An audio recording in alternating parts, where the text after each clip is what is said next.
is part of my slow motion series for very visual learners, and in it I'm going to demonstrate how to work a slip knot. And the slip knot is how we usually start our cast-ons. You'll see sometimes patterns will call for a slip knot. If you're a beginner, I know this is probably something you haven't heard. Sometimes they'll call for a slip knot, otherwise they'll just say cast on however many stitches. But usually we start with a slip knot.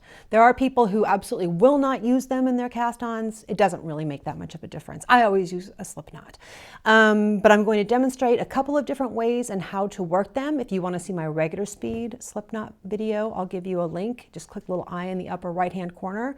And in that you will see a video we released 10 years ago this month. 10 years ago, we released the first slip knot video. Anyway, it's not why you're here, I understand. Let's go slow-mo.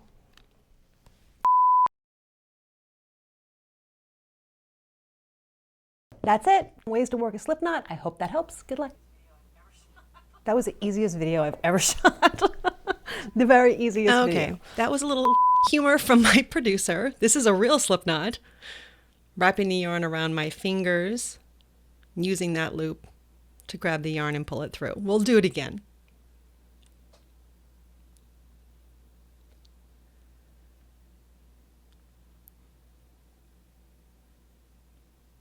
Wrap the yarn around 2 fingers. Then pinch your fingers through that loop to grab the yarn, pull it through, and tighten.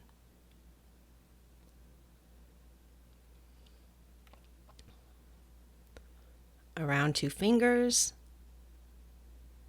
use that loop, pinch your fingers, grab the yarn,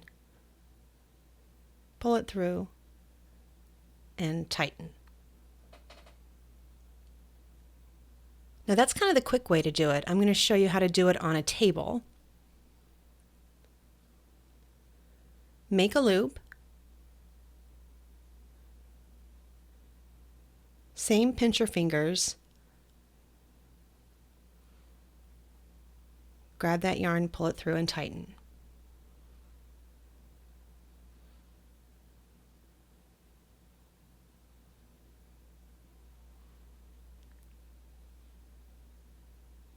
Make a loop.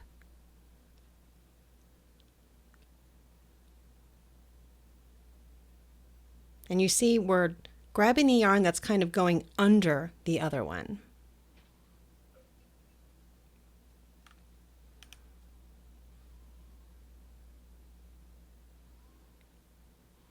And tighten.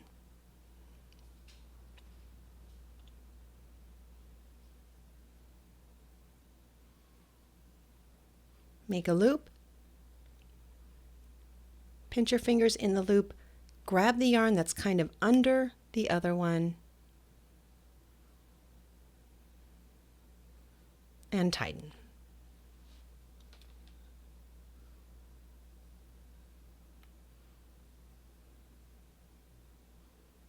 And you can just pull the strings to tighten it up.